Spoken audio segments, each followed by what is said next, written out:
Founders Green had anchored this town for 70 years until the morning they gathered to rename it. Today, we celebrate progress. Welcome to Frank Family Commons. That's not the park's name. That is my grandmother's land they're stealing. A well-deserved honor. The Frank family's generosity will benefit us for generations. But only 14 days earlier, the town council had voted to strip the old name and silence anyone who objected. They'd heard Cynthia Parks speak of her grandmother, Dorothy, who founded the park in 1953. They called her sentimental. I told them she donated the land. I told them she built it with her own hands, and they laughed. The original plaque honoring Founders Green was taken down before sunrise that same week, quietly, as if Dorothy Parks had never existed. They stole her name. They stole her legacy. And they think I'll just stand here and let it happen. Cynthia grabbed her purse and walked out of the ceremony as the crowd applauded.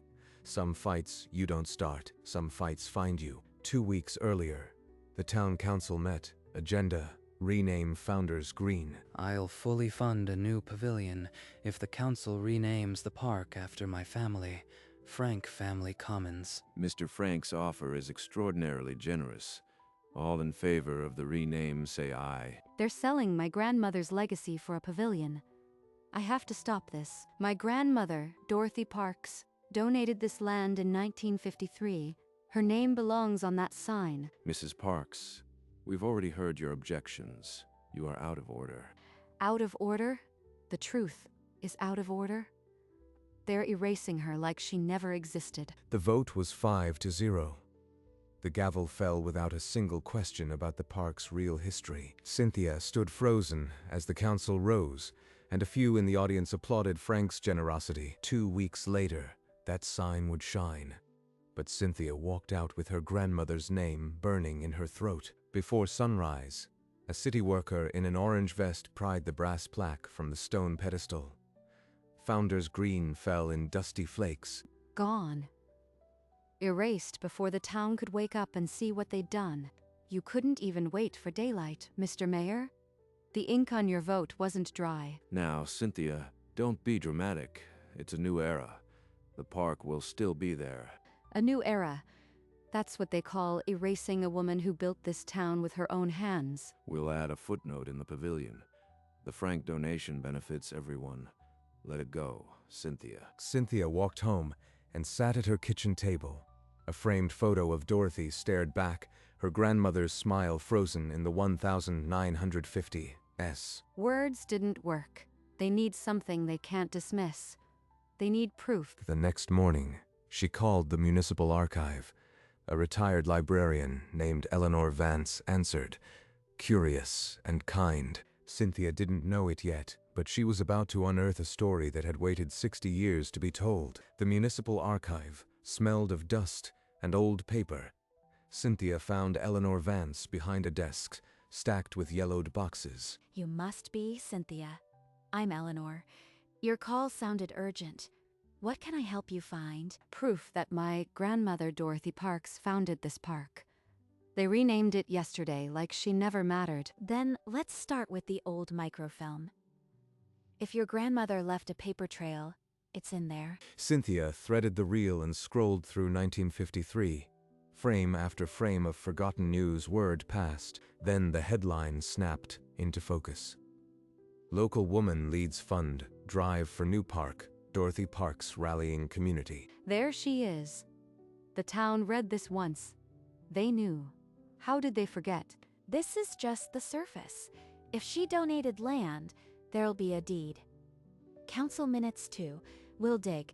One article isn't enough. They'll need every piece of the puzzle. I won't stop until I have it all. With Eleanor's quiet help, Cynthia began to pull a thread that 60 years of indifference had left coiled in the basement of a town that stopped remembering. In the archive's back room, Eleanor produced a leather-bound volume, Council Minutes, 1953. Here, I marked it. Your grandmother's name appears 3 times in one meeting. 3 times. She wasn't a mention. She was the driving force. Chaired by Dorothy Parks. She led the whole drive. Not a footnote. These minutes prove she organized it all. But we need the deed. Where is the original? I pulled the index. The deed should be in land records, but it's not in the main vault. That's unusual. The clerk confirmed the 1953 deed for the park wasn't in the municipal archive. Not misfiled, missing. It's not missing. It's been buried. Deliberately. Don't give up. Some old deeds went to the county warehouse. I'll ask them to search. Cynthia left the archive clutching photocopies. The one document that could silence every doubter wasn't just lost, it might have been purposely erased, but a copy had to exist somewhere. Cynthia, I found microfilm of the park dedication in the Historical Society basement. You should see this. Cynthia drove through rain-streaked streets. In the society's basement, Eleanor threaded a new spool into the reader. The film flickered, and there stood Dorothy Parks, 33, turning a shovel of dirt, smiling families around her. That's her. My grandmother, so young, so full of hope. They cheered for her that day. The whole town owed her this park. Now none of them remember. The Gazette ran a full-page spread. Every council member was there. This photo was their proof. And now their children erased it. I need the deed, the law, not just photographs. This photo alone won't sway the council, but the warehouse supervisor says some deeds are in off-site storage. Off-site. Another dead end. Or the hiding place they forgot to erase. Cynthia stared at her grandmother's image on the reader, then folded the slip into her pocket. She wouldn't let it end in that basement. Cynthia returned to the municipal archive alone that evening, thumbing through dusty volumes of council resolutions. She found it in a ledger marked 1955. Resolution 112, the park shall be named Founders Green, honoring those who built it. They voted to name it for the community she built, exactly as Grandma said. But she didn't stop there. Dorothy's truth was clear. Now she needed Thomas Frank's lie. In a drawer of tax filings, she found a thin folder. Frank family, 1992, a donation receipt for 2 park benches. 2 benches. That's their founding roll, 4 decades after Grandma gave the land. Side by side, she placed Dorothy's 1953 minutes next to Frank's 1992 receipt. One built a park, one bought a bench. I have the timeline. I have the proof. But without that deed, they'll still call me a bitter granddaughter. She called Eleanor, who was already cross-referencing warehouse inventories. The deed wasn't in the county index, but a box labeled Parks Land Donation 1953 had surfaced. Cynthia grabbed her keys. The deed wasn't lost, it was waiting. Tomorrow she'd drive to the warehouse and find it, or finally accept it was gone. That evening, before she could leave for the warehouse, an expensive car pulled up outside. Thomas Frank stepped out. Mrs. Parks, I heard you've been busy in dusty archives. Can we talk like reasonable people? Cynthia stood in the doorway, blocking his path inside. I am willing to make a generous contribution. A nice plaque for your grandmother, right there in the pavilion. No more digging. You want me to trade my grandmother's name for your donation. The park was hers long before your family bought 2 benches. Careful, Cynthia. Legal battles are expensive. And in small towns, reputations stick. Let's not make this ugly. She shut the door in his face and leaned against it, breathing hard. He's afraid. That's why he's here. They can feel the ground shifting. She set her alarm for 6 a.m. and lay in the dark, staring at Dorothy's photograph on the nightstand. Tomorrow, either she'd hold the deed in her hands or she'd stand before the council with nothing but courage. At dawn, Cynthia drove to the county warehouse, a windowless block where old records went to die. A tired clerk buzzed her into a cavernous room of steel shelves, dust hanging in the stale air. She scanned dusty boxes for hours. 1952, 1954, but number 1953. Each wrong label dimmed her hope. Then, on the bottom shelf behind a collapsed stack, a box scrawled with faded marker, Parks Land Donation 1953. Her hands trembled as she lifted the lid.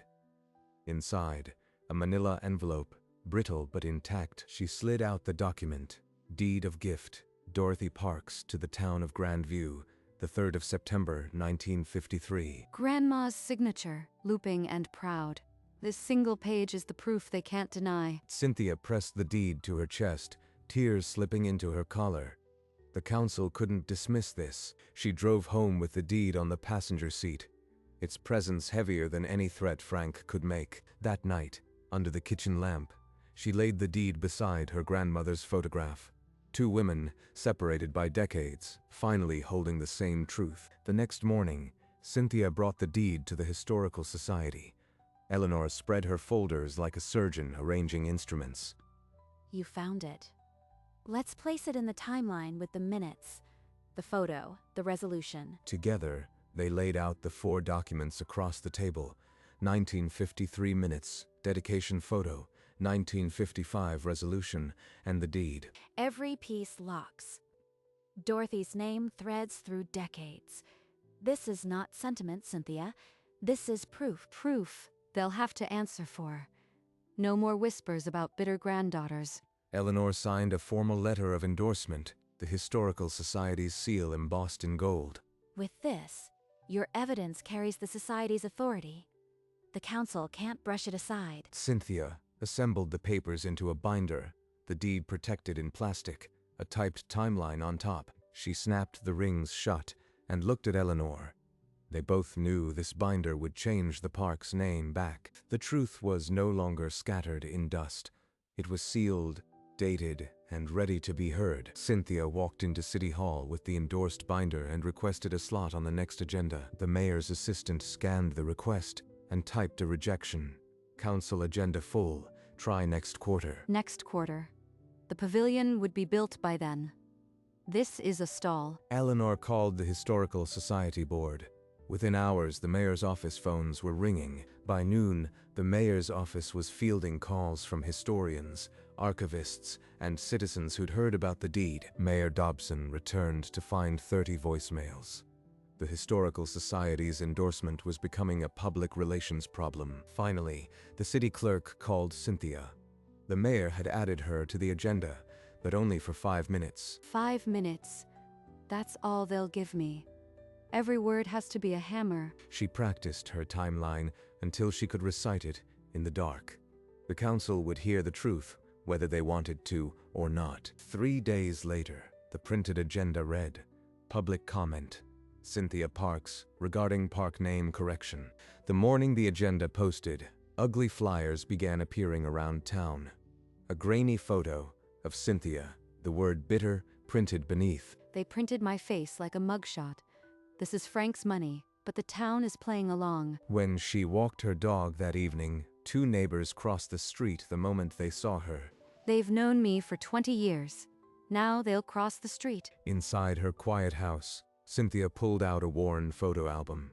She leafed past birthday parties until she found Dorothy. Grandma, you never let them silence you in 1953.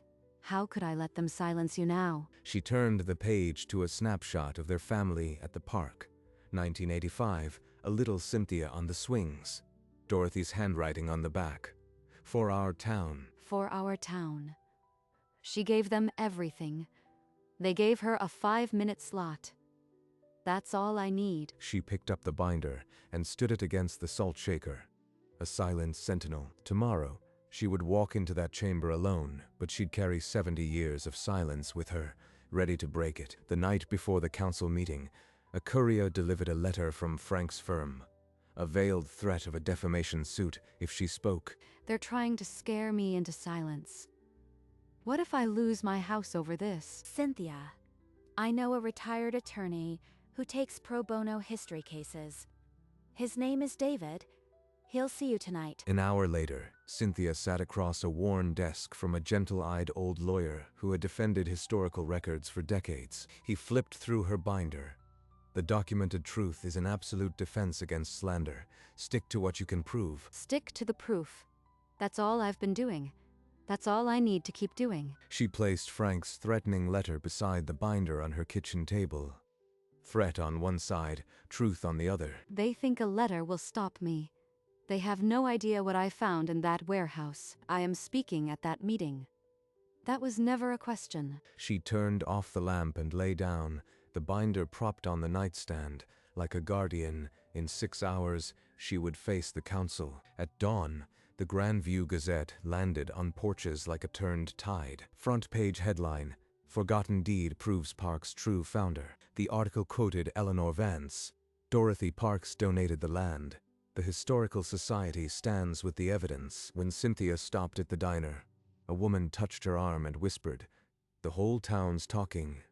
They believe you." After the flyers and the cold shoulders, this feels like a different town. Another woman held up her phone. The article already had hundreds of shares and angry comments about the council. By mid-morning, a small crowd gathered outside City Hall, clutching copies of the Gazette and handmade signs. One sign read, "Restore Founders Green." Another, "Honor Dorothy Parks." As Cynthia approached with her binder, the crowd parted, and a murmur of support followed her up the steps. They're here for the truth. Now the council has to listen. That night, Cynthia sat at her kitchen table with the binder open, each page a weapon she had sharpened in dusty rooms. 5 minutes. That's all they gave me. I'll make every second count. She rearranged the documents for the dozenth time, talking through the timeline aloud. Grandma, I need your strength tomorrow. Show me how to be brave. She touched Dorothy's photograph, her thumb tracing the frame. The silence answered, but it felt like a hand on her shoulder. At 2 a.m., she lay in bed, reciting the opening lines in the dark. Not a word out of place. My grandmother didn't just ask for a park. She gave 7 acres and led the fundraising. The record is here. She drifted off with those words on her lips. The binder on the nightstand, its shadow a small monument. When the alarm rang at 6, she was already awake, staring at the ceiling. Today, they hear the truth. No matter what. Dawn mist clung to the grass as Cynthia parked at the edge of Founders Green. The new Frank Family Commons sign rose cold and gray. She walked toward the sign she had refused to look at during the ceremony. This time she would look. Frank Family Commons. Just a name I am about to erase. Her palm pressed against the cold metal, the surface still slick with dew. Grandma, I won't let them take this from you. She let her hand fall and turned back toward the car. The sign now seemed smaller. By the time she parked near City Hall, a crowd had regathered, some holding signs from that morning's rally. A woman called out, "Give them the truth, Cynthia." The crowd echoed with murmurs of encouragement. The truth is all I have, and it's more than enough. She tightened her grip on the binder and walked through the big wooden doors, the support pressing at her back like a hand. The council chamber overflowed. Folding chairs lined the walls, and the hum of hushed voices filled the room. Mayor Dobson banged his gavel 3 times, his face pinched. We have a full agenda. After regular business, we'll hear public comment. Cynthia sat near the front, binder on her lap. Every few seconds, she glanced at the clock above the door. After 3 zoning votes and a budget review, Dobson glanced at his notes and barely concealed a grimace. We now have public comment. Cynthia Parks, on the park name. You have 5 minutes. Cynthia rose. The chamber hushed. Thomas Frank, sitting in the first row, crossed his arms tightly. 5 minutes. Enough to change everything. She reached the podium and set the binder down, the documents inside pressing upward like held breath. She unclasped it and looked the mayor in the eye. Cynthia lifted the first document from the binder, its yellowed edges crisp in the spotlight. On the 3rd of September 1953, my grandmother, Dorothy Parks, signed this deed. She gave 7 acres of her own land. She placed the deed on the projector. Gasps rippled across the chamber. These minutes show she chaired the fundraising committee. She wasn't a donor. She was the founder. She projected the 1955 resolution naming the park Founders Green. The mayor's forehead glistened. And this is the dedication photo, Dorothy turning the first shovel. The Frank family's first recorded donation came in 1992, for 2 benches. Thomas Frank's face drained of color. His wife leaned close, whispering urgently. The name Founders Green was chosen to honor the community my grandmother built. Not a single family, not a donor with a checkbook decades later. A reporter scribbled furiously in the front row. Council members exchanged glances. I ask you to correct a mistake that erased the woman who gave this town its heart. Before the silence settled, a council member rose. I move to restore the park's original name, Founders Green, effective immediately. The motion was seconded before it landed. All in favor, raise your hand. 5 hands went up. Unanimous. The gavel fell with a crack that felt like an earthquake. The chamber erupted. Signs waved. People hugged strangers. Cynthia stood frozen at the podium, then wiped tears with both hands. She did it. Grandma, we did it. A reporter frantically typed. Council unanimously restores Founders Green. The screen flickered across the town's online forum. Mayor Dobson looked at his notes, then at Cynthia, and gave the smallest nod. In the front row, Thomas Frank did not applaud. He rose, face pale, and slipped out the side door with his wife hurrying behind. The park was Founders Green again. By law, by truth. But Cynthia knew this wasn't quite over yet. As the crowd swelled around her, she held the binder tight, the deed still warm from the projector light. Outside the chamber, Thomas Frank waited near the exit, his tie loosened, his expression carefully rearranged. Mrs. Parks, I was wrong. Let me fund a permanent history exhibit in the pavilion. It's the least I can do. If you include Dorothy's original documents, the deed, minutes, photo, the public can see them for themselves. Done. I'll have our architect design a display wall.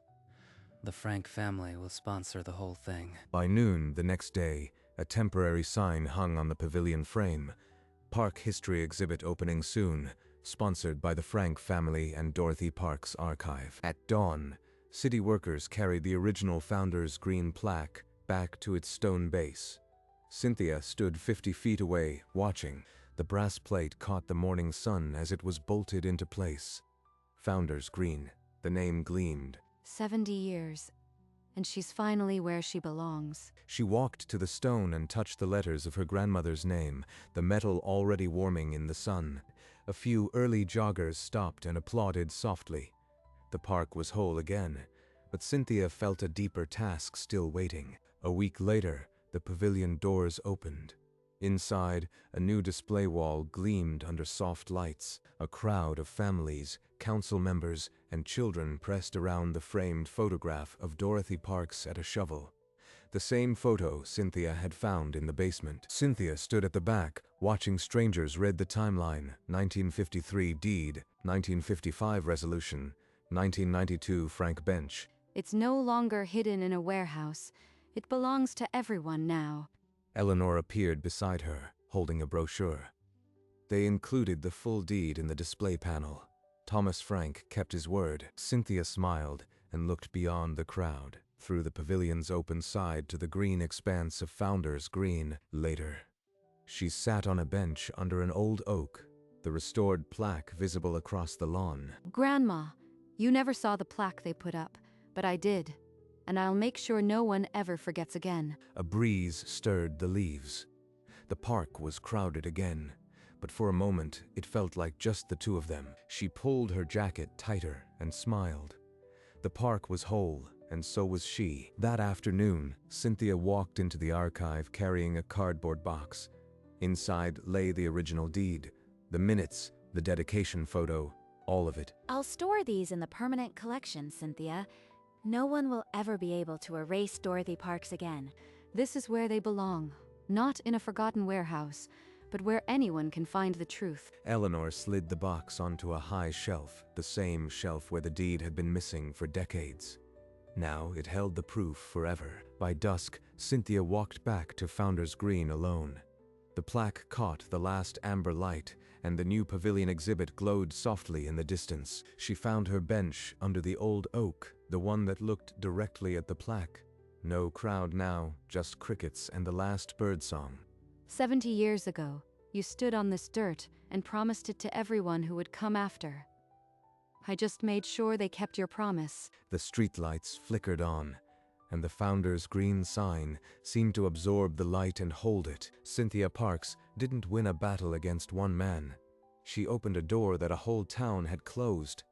and she left it wide enough for anyone to walk through. Some legacies are never truly lost, as long as someone remembers, and now that someone will always be recorded, archived, and impossible to erase.